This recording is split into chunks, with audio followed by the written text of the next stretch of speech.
And hello, everybody. Friday afternoon.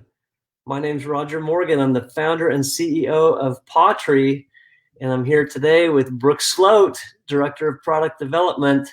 And Hi, Brooke has everybody. a treat for us today, pun intended.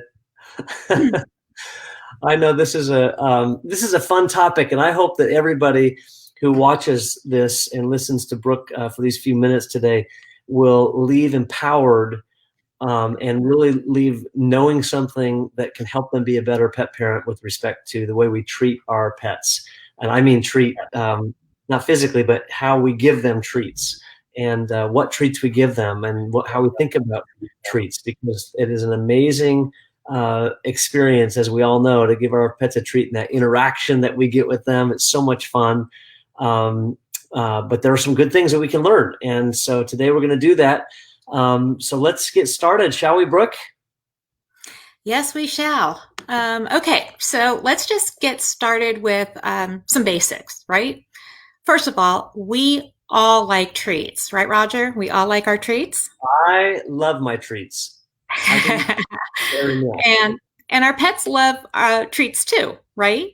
Um, but we know that all treats are not created equal, right? So, for example, an apple for us, an apple is far more nutritious than an ice cream cone.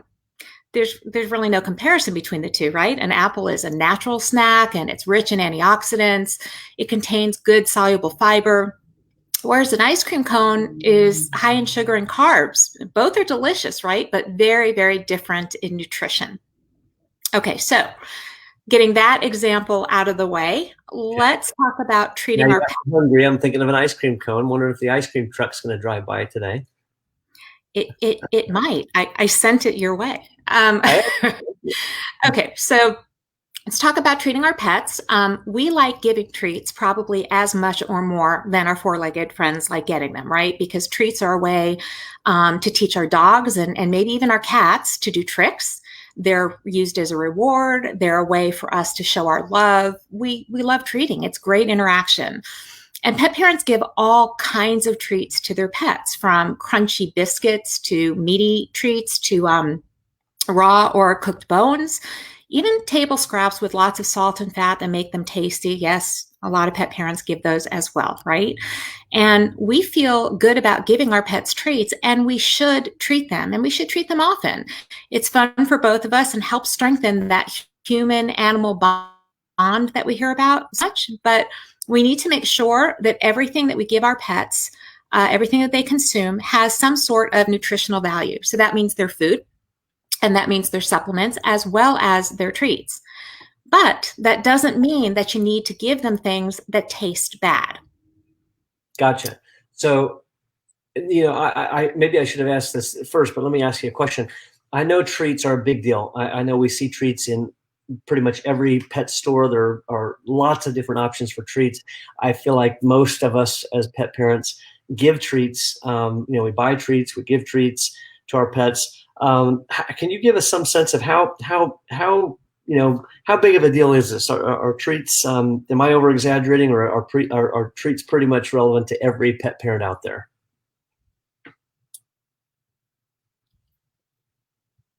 Yeah, you're not over exaggerating.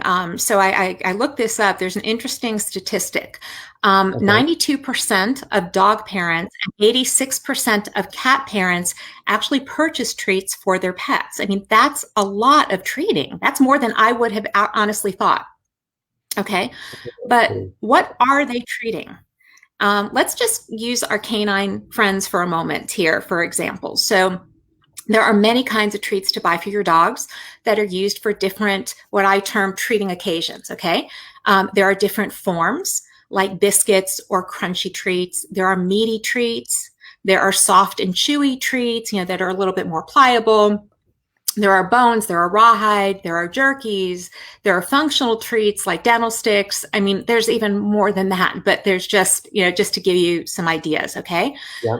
And within those categories, there's actually different types of treats. So you might have training treats, which are smaller treats with few calories so that you can reward them often while you're training them. and long-lasting treats known as occupiers, which those are like bones that they can chew on for a while to keep them occupied for a longer period of time than just eating and chewing and swallowing a treat for consumption. And most pet parents buy a lot of treats and a good variety of treats for their pets each and every month. Okay, so I mean, it sounds like we've really established pet parents buy a lot of treats. Most of us, almost every pet parent buys them, and we buy a lot of them, and we use them for all kinds of different reasons. What should pet parents know or think about when we buy treats? Help us now to kind of be empowered to what should we know or think about? Okay, so good question. Remember when I said earlier that we need to make sure that everything that our pets consume has nutritional value? Okay, so including their treats. The reason for this is that many dogs and cats are overweight. In fact, studies show that approximately 60% of dogs and cats in the US are overweight or obese. And over-treating can contribute to this obesity. Think about it. Just 1 extra pound on a small dog is like 10 extra pounds for us. An extra weight can lead to a whole host of problems. They include like joint health problems, diseases like diabetes mellitus, respiratory issues, and even decreased lifespan. I mean, the extra weight is really a big deal. So there are many things that contribute to this obesity, and let's just talk about a couple of them. So take genetics, for instance. Some breeds have a genetic tendency towards obesity, like golden retrievers and cocker spaniels, dachshunds are some, beagles, labs, that's just to name a few. There's many other breeds that have a propensity to be overweight from genetics.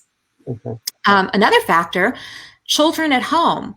They may be providing extra snacks when they accidentally spill their food, right? I'm sure that your four-legged Hoover is right there to pick up the so fast, right? Exactly. Or they may purposely feed food that they don't want to eat under the table to our friends as well. And neutering contributes to them being overweight as well, because a neutered pet tends to form more fat cells, which increases their fat storage capacity and typically slows their metabolism. So, of course, overfeeding and overtreating are other things as well that contribute to this. So it's important to be aware of this and to make better treat choices. And yeah, go ahead. Well, I was going to say, and one of the things you need to know is that actually treats should not exceed more than 10% of what the pet consumes. And that's just interesting to know mentally, just in the back of your head to give you an idea. So that's interesting. I mean, 10%, some of us, I think, who really like to treat our pets, it may be more than that. So how do we make it easier for pet parents when they're buying treats so that at least that 10% that they're feeding can be more productive for the pet, as opposed to kind of, being counter effective on their health and their weight and so forth? Right. Okay. So making better choices really isn't that hard. You just need to know what to look for. So the simplest way is to read the label. Look at the ingredients. Do they sound healthy? Are the treats loaded with fillers? What's the calories per treat? Just to give you an idea. So here's a question. These are all examples of treats that you can buy at retail. What ingredients sound better to you? So the first one is chicken, soy grits, sugar, cornstarch, salt, and about a paragraph of other ingredients. And these are about 40 calories per treat. Okay. So far, I'm pretty sure that's not going to be the one I'm going to vote for, but okay, I'm listening. Go ahead. Chicken, soy grits, sugar. Okay.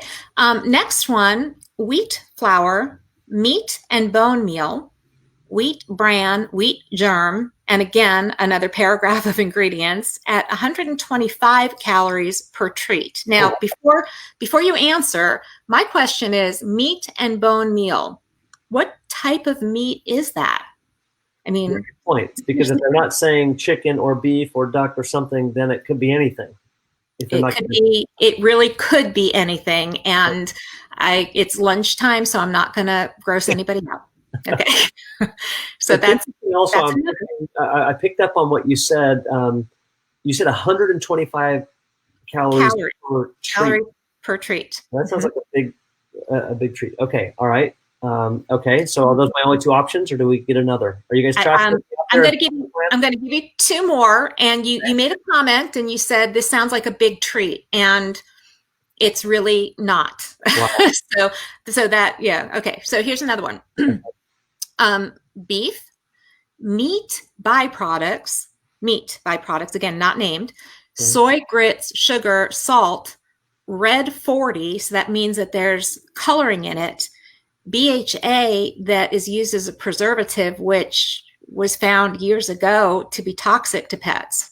And another paragraph of other ingredients. Now, these are only 28 calories per treat, but a lot less than the 125. But think about the ingredients we just read there. It honestly, it's shocking. I mean, I will tell you something. I've been in the pet industry for a long time, a couple decades, and it is. I know we would never, and we're not going to now, share. I'm sure you know which brands those are. We're not going to talk about other companies' brands and other companies' products, of course. But it's really disappointing to me that so many consumers don't. They just trust the brand, and so they go buy that product. And what you're helping educate us on, which is why I'm so grateful for you taking the time, Brooke, is a treat isn't a treat isn't a treat. And just because it might even be a brand that we recognize doesn't mean it's good for our pets. And here's three examples of, I'm sure these are all very well-known brands. These are not obscure examples that you found someplace. They're probably very mainstream brands, and look at what is in them. And I hope you've got, I think you said there's one more. I hope you've got another, because if those are the only three choices I have, I think I'm going to go to 0% of my pet's diets will be treats instead of 10% of the diet, and just not give any of those treats. They all sound like something I would not feel comfortable giving my dogs. And I completely agree. Okay, so here's the last one. So hopefully we have a winner here. Okay, a few options on this last one: freeze dried chicken, apples, and kale. That's one. Freeze dried duck and mangoes. Okay, what about the rest of the ingredients that you said the others had, like a paragraph of ingredients? Yeah, that's it. Freeze dried chicken, apples, and kale. That's it. It's all that's in it. Okay, that sounds like something I can get my head around. Freeze dried. There's more. There's a few more just to give you, because the others took up so much time. Gotcha. Okay. I want, Okay. I have a feeling that freeze dried duck and mango. Share. I have a feeling that these are the pottery ones. Is that right?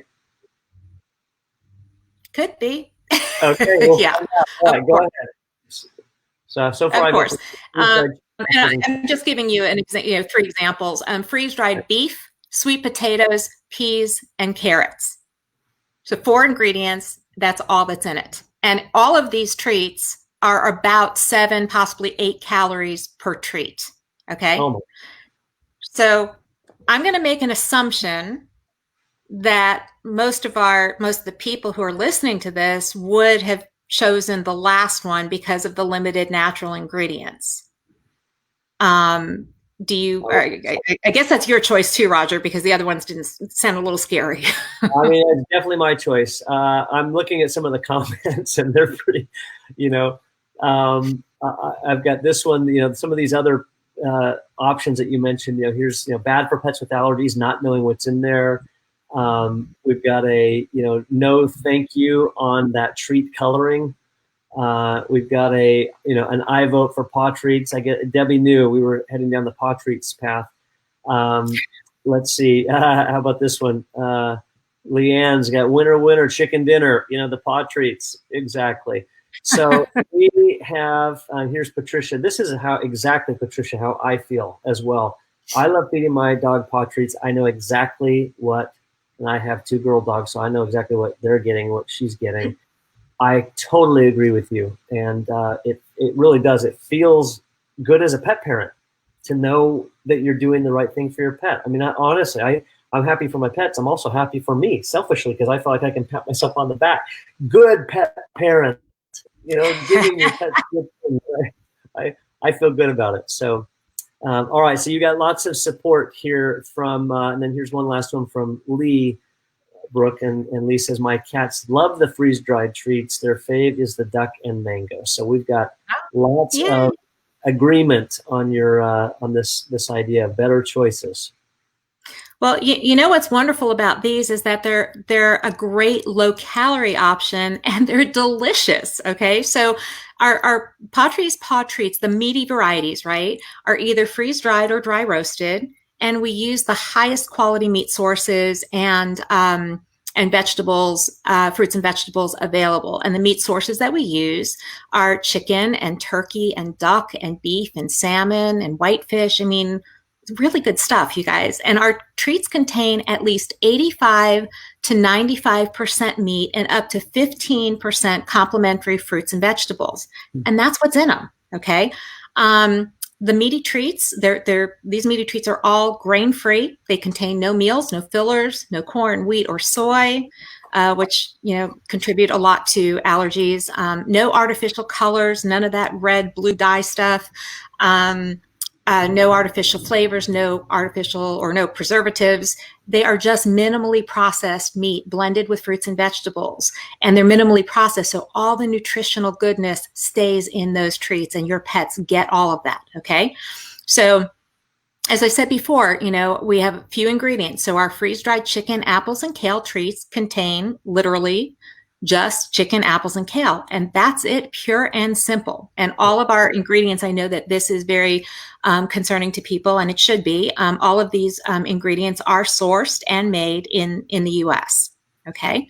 Our treats are really versatile. Our pet parents have become,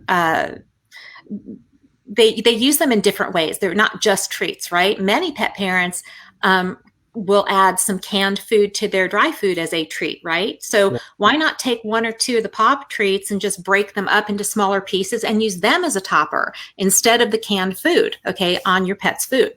I do that.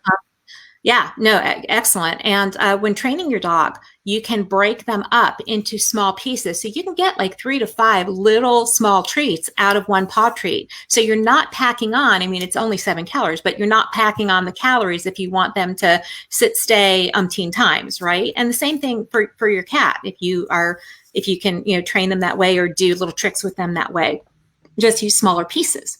Yeah, love it, love it. Okay, so there's a lot of information and it's excellent. So could just to summarize some of the key features and benefits of these meaty paw treats, could you just summarize those? Yeah, sure. So they're more natural and less processed. Okay. And what that does is it preserves more of the goodness that I mentioned of the ingredients. So they're a healthy snack. Okay. They're low in calories, much lower than anything you're going to find in the market. They're low in carbohydrates. This is a big deal because if you have a pet, for instance, who is diabetic, these are a perfect choice. In fact, these are so low carb, as well as our paw pairings. Okay, those are great choices that are low carb choices for pets that are diabetic. They contain no corn or wheat or soy. No artificial colors, flavors, or preservatives, no fillers. They're very high in meat protein. And these treats were developed by veterinarians and nutritionists, and all of the ingredients, and as well as, all the ingredients are sourced, and the product is made in the US. And the key thing is, most important thing is that dogs and cats love them. They love the freeze-dried stuff. I agree. I mean, honestly, my dogs will do about anything for it. All I have to do is get the bag and just kind of slightly ruffle the bag, and they go. And, Bella could be sound asleep and in a different planet in the middle of a dream, and I ruffle that bag a little bit, and she's springing off the couch and ready for a treat, ready to jump through a hula hoop or sit or stay or do whatever or be social, whatever it is that I ask her to do. It's fun. Well. Earlier on, Brooke, you mentioned that there are lots of different categories of treats. And yes. I know we've talked right now about the healthy, meaty with some fruits and vegetable treats that Paw Tree offers. I know that one of the most popular categories of treats out there are more like crunchy treats. And when I've looked at those before, I'm not an expert, but it sure seems to me that they're just packed with a lot of carbs, a lot of empty calories, a lot of sugar, a lot of artificial things. And so the question is, teeing you up for this one, you probably know it's coming. What else does Pawtree offer besides the meaty treats? Is there something that we could offer in that kind of a baked treat that would be healthy, that we could feel good about what we're doing for our pets? Yes, we do. We have an awesome product that we just launched, and we have a line of crunchy treats that you guys can make at home. These are our gourmet baking mixes. Now, what's great about this is, unlike store-bought options, these baking mixes enable pet parents to be the chef themselves and create delicious, freshly baked, wholesome cookies and cakes for their pets in their own kitchens in minutes. So each of our recipes is crafted in small batches. We only use very simple ingredients, human grade ingredients, and it's just a fun and rewarding experience, honestly, for the whole family. Okay. And they are so easy to make, you guys, and so much fun. So all you do is you take the mix, and here's one of the mixes. You take the mix and you add some water and some oil, and you mix that in, and you make some crunchy treats. Or if you want to make a cake, like cupcakes or muffins, or even a little sheet cake, if you wanted to, you just add an egg to it and you mix that up. Okay. You can also add ingredients to these things. You can make them totally your own, right? So you can add our paw pairings to them. Just add the superfood seasonings to the dough and mix it up and bake them. Or you can even break up any variety of our paw treats into small pieces and make delicious meaty treats with chips. Like, we like chocolate chip cookies. Why wouldn't they like beef chip cookies or chicken chip cookies, or right? So you can make these larger if you have larger dogs. You can make them smaller if you have smaller dogs. You can make them tiny for training treats. You are only limited to your imagination. And these are so much fun, you guys. I just love this concept, and everybody's having so much fun with these. It's just amazing. I have seen people posting on Facebook. We just launched these gourmet baking mixes, like 2 weeks ago, something like that. And they've been absolutely selling like hotcakes. I've been seeing— no pun intended. I know. I've been seeing lots of people post pictures of what they've made on Facebook or Instagram, and they'll such a fun variety of different the mixes and then the shapes that they make them into and so forth. But help us know, what are the varieties that are available to purchase? Okay, so we've got this is our first one, our Snickerdoodles. Okay, and our Snickerdoodles has it's Snickerdoodles with cinnamon, apples, and honey. I mean, they sound really delicious, right?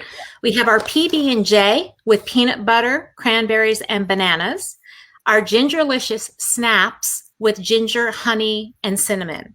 I mean, you guys, baking at home never tasted so good. And I have to tell you that when I made these for the first time, and I just opened up the bag, okay, just opened it up and poured the mix out. My dogs, all 6 of them, were right by my side, didn't leave my side until those cookies came out of the oven, okay? And the whole house smelled beautiful, okay? I think I made the PB&J, so they smelled, it smelled of, peanut butter, etc. Maybe I made the Snickerdoodle with cinnamon. And then, so once you make them and they cool, you can then take this bag. Don't throw the bag away, because you just take the bag, store your cookies in here, and it has a reclosable zipper, a press to close zipper, so you can store these on your counter. Okay, so you don't have to dirty another container or get a plastic bag or something like that. Love it. Yeah, these things, and then you can also make like little mini muffins, mini, I call them cupcakes or, whatever, but mini muffins. You can stick a treat inside of it or on top of it and bake. When I say the treat, the meaty, like a piece of the meaty treats, you can put it right on top, or you can bury it inside so that they can go find it. It's just so much fun. I just made you can make all kinds of different things with one mix. I love this. Yeah. I gotta put this comment up, Brooke. Carissa made some the other day. She said, I did a live and made a bunch of fun treats with Pawtree items. even CBD chillax on top of a cookie and called them rainy day cookies. I love that. I love it. I love it. Well, I'm gonna tell you something that I did. So you know there are thumbprint cookies, right? So you make your cookie dough and then you press your thumb in it, and then you can put, like, for people, you might put some fudge or chocolate or something on top of it. Well, what you can do if you want to with your dogs, don't think I'm crazy here. Take your dog's paw, put a little plastic bag over the paw so it's clean, and press their paw so you have paw print cookies. So cute. Look at you. Always got another idea up your sleeve, Brooke. Always. So fun. So are there any other tips, anything else you wanted to share about these baking mixes, these gourmet baking mixes? So another great thing about these is that they're also lower in calories, which is great for many dogs and cats that are overweight, that we talked about before, right? Made with human grade ingredients. Now, I will tell you this, dogs and cats love these, but they are not going to taste, though you can eat them, they are not going to taste that great to you because there's no sugar in them. Okay, so they will taste more like a little bit of a flavored cracker, if you will. Okay. They're also natural, wholesome, and holistic. No corn, no wheat, no soy, no artificial colors, flavors, or preservatives. And by baking these at home, you preserve the core nutrients and flavors that are often lost in those pre-made treats. Okay.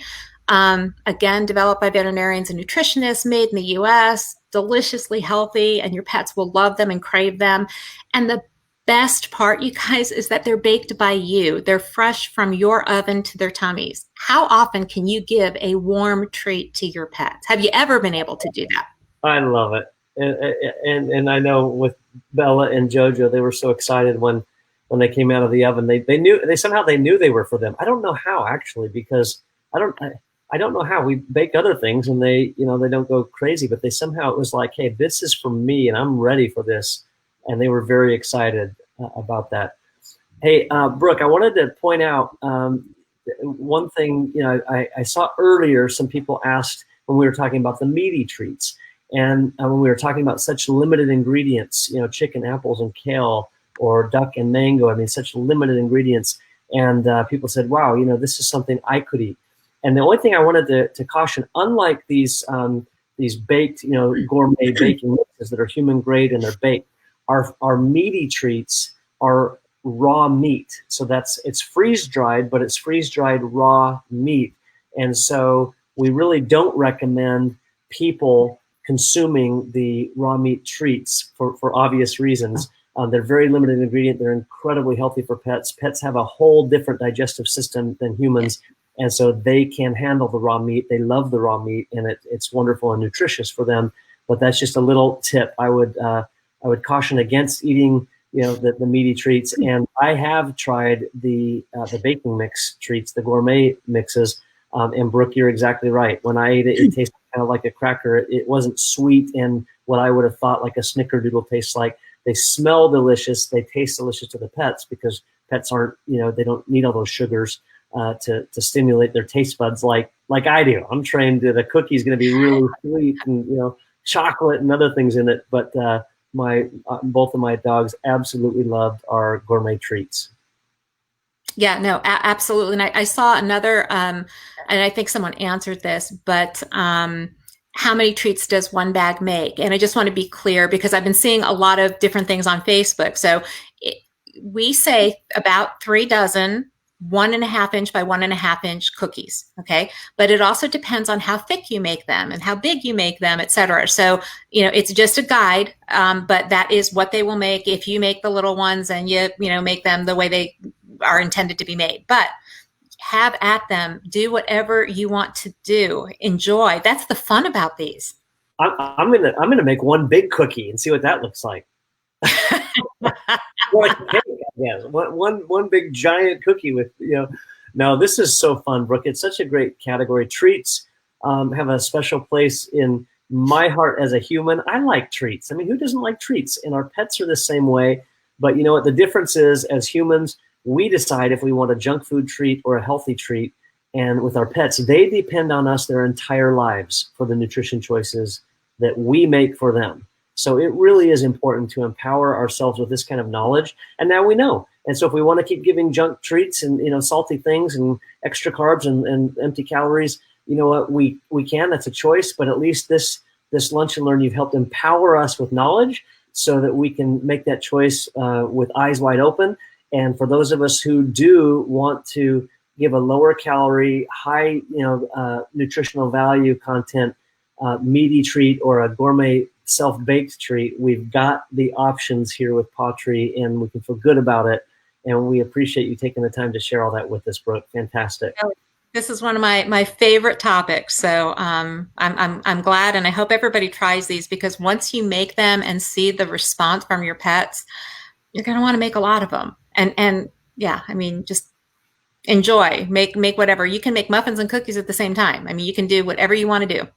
It's your kitchen. Well, I've got to finish with one comment, which I think is a great comment to, actually I'll put two because they're both related. Jill said they're great gifts for pet lovers. And you know what? That is so true. I was talking just last week with somebody who has never owned a pet. They're not really pet people, but they know a ton of pet people. And when I told them about this new product that we just launched, they were so excited. They said, you know, I would love to give that as a gift to a lot of the pet people I know. So I do agree with you, Jill. They make great gifts. And here's another comment from Kathy related. Great for a pet birthday, right? Yeah, one big cookie. But truly, right, when you know that a friend of yours or pet's having a birthday, what a great gift to give this as a gift to somebody that's got a pet having a birthday. So lots of fun. What a fun session. Just to show this as well, we also have cutters, cookie cutters, so that you can make your own special cookies with these. And I will also give a shout out. I do know that Tubby Gannon is having a birthday today, and he's getting all kinds of treats Taylor's making him today. Oh, fantastic. Well, happy birthday to Tubby.